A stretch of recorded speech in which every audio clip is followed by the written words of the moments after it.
Mercado da bola, Portugal, Brasil, Brasil, Portugal. Por que os portugueses e brasileiros devem estar atentos às oportunidades desse mercado? O que acontece? O que a FIFA diz sobre isso? O que os números dizem sobre essas transferências? É sobre isso que nós vamos falar aqui hoje. Fica aqui comigo logo depois da vinheta.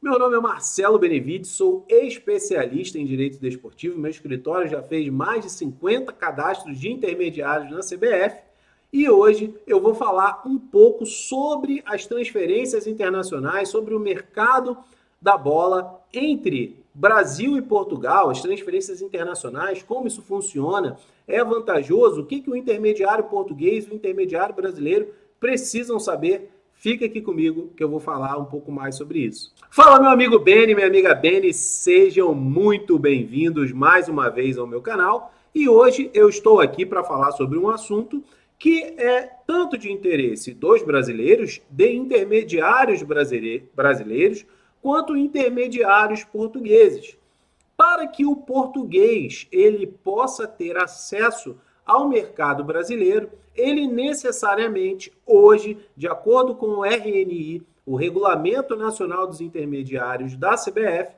ele precisa estar cadastrado como intermediário na CBF, tá? Somente assim ele vai poder ter aí ganhos consideráveis com a transferência de atletas e na atuação com parceiros aqui no Brasil.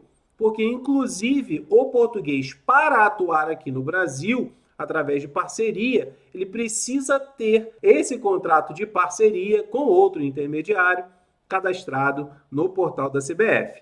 E aí o que vai acontecer? A partir do momento em que ele fizer esse cadastro na CBF, o cadastro dele for um cadastro deferido, né, aprovado pela CBF, vai ter uma prova que a CBF ainda não divulgou muitas informações sobre isso, mas no meu curso Quero Ser Empresário de Futebol, nós vamos disponibilizar um módulo, assim que a CBF passar o conteúdo dessa prova, um módulo exclusivo, onde eu vou estar lá falando sobre as matérias que vão cair nessa prova, tá? Informações super importantes. Eu separei um documento aqui da FIFA para falar com vocês, mas antes até de eu falar sobre esse documento, eu quero falar sobre algumas questões aqui que são muito importantes, alguns números que estão nesse documento, ele está em inglês, eu posso deixar o link aqui embaixo para vocês terem acesso, mas eu quero falar um pouco sobre os jogadores de futebol brasileiro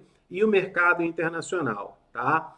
Então, algumas informações aqui que são de suma importância para você que é intermediário de futebol, para você que quer atuar, que é estrangeiro, é português ou fala a língua portuguesa, mas está em outro país e quer atuar aqui no Brasil, quer levar atletas para o seu país, é muito importante que você tenha o conhecimento dessas informações, pois são informações altamente relevantes, tá? Eu não vou entrar aqui no mérito, desculpa até eu voltar um pouco, gente, mas eu não vou entrar aqui no mérito do que você precisa fazer para ser um intermediário cadastrado, um intermediário internacional, mas eu vou te ajudar fazendo o seguinte, eu vou deixar aqui embaixo, na descrição, o link para você dar uma olhada lá no nosso blog jurídico, onde nós falamos sobre a questão do intermediário internacional, quais são os documentos necessários, o que precisa ser feito, qual é o papel da figura, né? O que é a figura do intermediário, né, no futebol, cadastrado na CBF, aquele que já saiu do amadorismo, o que ele precisa fazer para atuar em concordância com a lei, como ele deve agir, qual a sua função, enfim.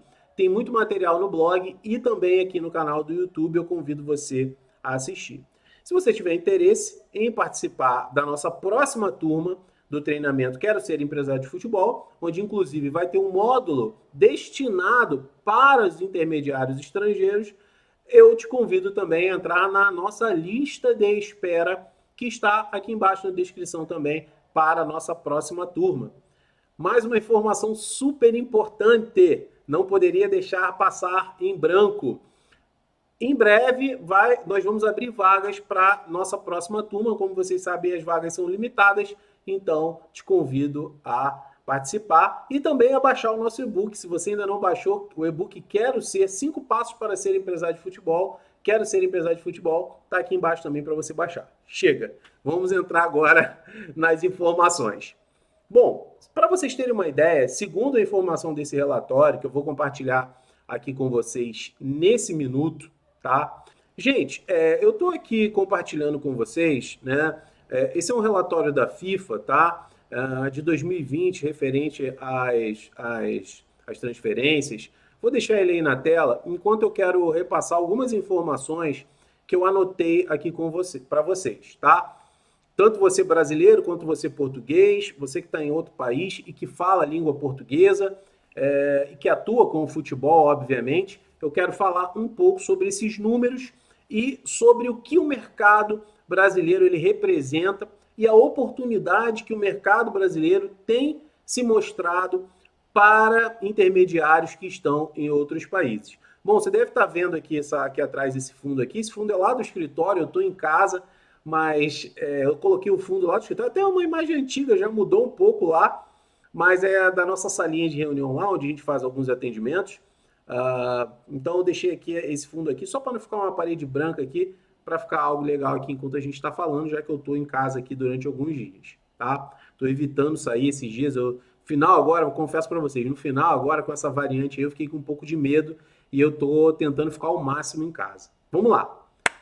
Gente, primeira coisa, brasileiros eles representam 11, segundo o relatório, eles representam 11% de todas as transferências ocorridas em 2020 e movimentaram 4 bilhões de reais no ano, tá? Então, o relatório da FIFA, o que ele fez?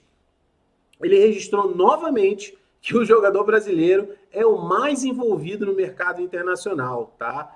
E o gasto total, né, os gastos totais com transferência, eles foram de 5,6 bilhões de dólares, também de acordo com o relatório. Depois eu vou deixar para vocês baixarem e também vou dar uma folheada nele com vocês enquanto eu estiver falando. Deixa até eu voltar aqui, que acho que fica melhor até para eu poder passar para vocês as informações, a gente poder conversar aqui, fica melhor, tá? Vamos lá. Gente, só para vocês terem uma ideia, de cada 100 transferências internacionais em 2020, pelo menos 11 transferências elas envolviam jogadores brasileiros, tá? Então, olha só, a gente tem 11% aí, 11% de jogadores negociados. Só para vocês terem uma ideia, as transferências internacionais, a gente teve uma grande transferência aí de um valor altíssimo, né, do Arthur, né? Eu vou falar um pouquinho já mais sobre isso, mas a gente, só para vocês terem uma ideia de como a gente, como os brasileiros, jogadores brasileiros, eles estão sendo negociados ativamente com mercados internacionais. Por que isso está acontecendo? Porque a gente tem uma alta valorização do dólar, do euro, da libra em relação a esses mercados, né? Hoje, se eu não me engano, eu fui dar uma olhada, acho que estava em torno de 6,60 ou 6,65 o euro. Então, assim, é uma diferença. A libra está ainda maior, se eu não me engano, a libra está 7 alguma coisa, 7,80, 7,60. Então, é uma diferença gigantesca. Então, isso acaba interessando os jogadores brasileiros e os intermediários brasileiros que cuidam da carreira dos jogadores para que esses jogadores eles sejam transferidos para esses países em que a moeda, o câmbio tem uma diferença muito grande, né? Uma valorização muito grande em relação ao real, tá?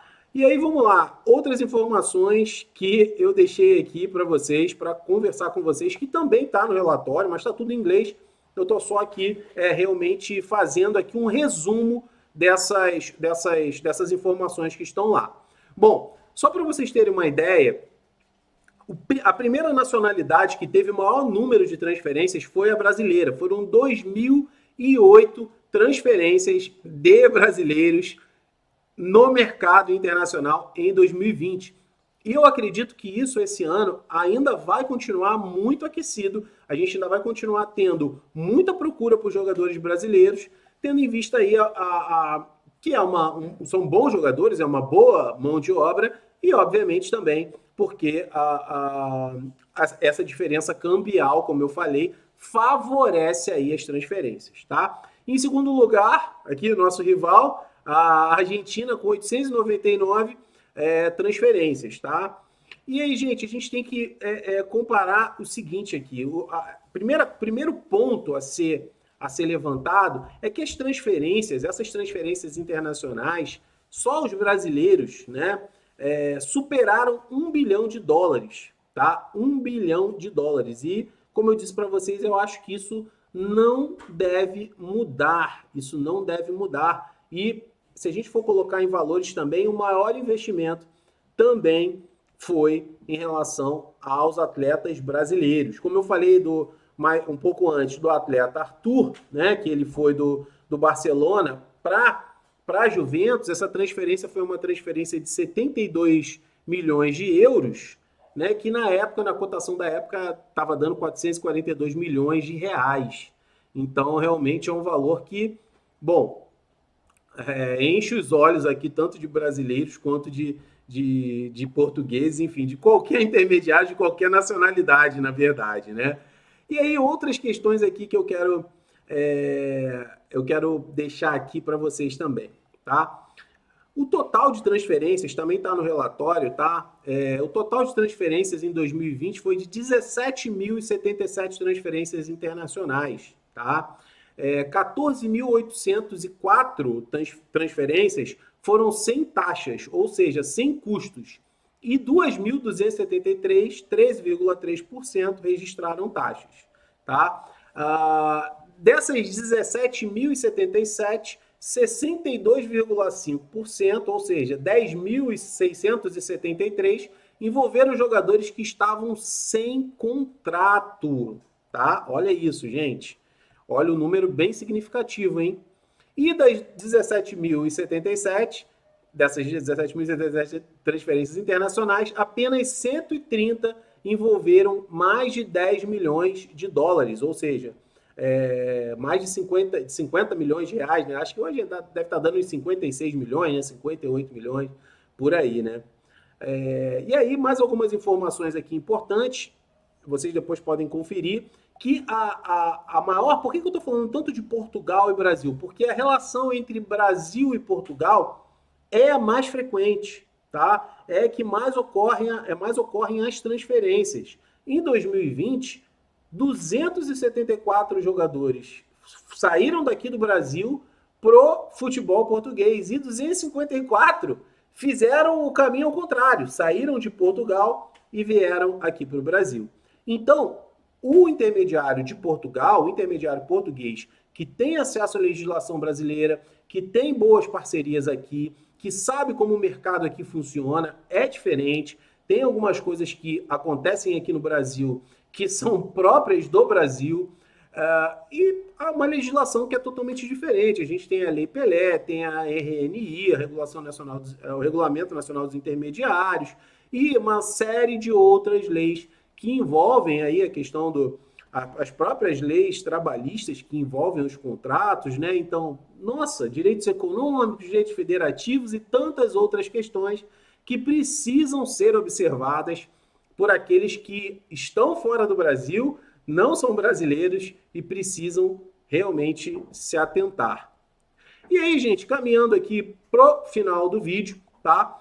Quero dizer para você que nos acompanhou até aqui que nós temos vários outros vídeos falando sobre essa questão do direito desportivo, falando sobre essa questão do futebol internacional, inclusive, né? Como você se torna um intermediário, o que você precisa fazer, como que você sai do amadorismo, os contratos dos atletas menores de idade, o que é a CNRD? Isso daí tem muita gente que não sabe, principalmente quem não é do Brasil, tá? E a CNRD é uma Câmara Nacional de Resolução de Disputas da CBF, e muitas questões têm sido resolvidas, questões contratuais, questões com o clube, têm sido resolvidas pela CNRD, tá? Vou deixar aqui alguns artigos aqui, algumas coisas aqui na nossa descrição para que você tenha acesso e que você possa saber um pouco mais. Então, pessoal, aqui antes da gente encerrar aqui nosso vídeo de hoje, eu quero compartilhar aqui com vocês um pouquinho Já falei que eu vou deixar aí na descrição o link para vocês acessarem, mas eu quero compartilhar aqui com vocês um pouquinho o relatório da FIFA, tá? Ele está disponível no próprio site da FIFA, com algumas informações aqui, não sei se você está conseguindo aí visualizar aqui o número total das transferências, né? Em 2016 até 2020, enfim. Basicamente as informações que eu falei aqui no vídeo, mas resumi algumas coisas que eu achei relevante aqui a gente abordar, mas tem outras questões aqui também. Aqui tem as top 20 transferências, ó, a gente tem aqui, opa, alguém me chamou no WhatsApp. As top 20 transferências aqui, ó, alguns jogadores aqui, ó, Arthur Melo, que foi saiu do Barcelona e foi para o Juventus, enfim, algumas outras, Mauro Icardi, algumas outras questões, enfim. Aqui em relação às idades dos atletas, vou deixar aí para você conferir, tá? Depois você me diz aí o que você achou desse material aí da FIFA, se atendeu suas expectativas, tá bom? Gente, queria agradecer você que ficou até aqui. Se esse vídeo fez sentido para você, se você achou esse vídeo legal, bacana, compartilha ele com o máximo de pessoas que você puder e eu te vejo no próximo vídeo.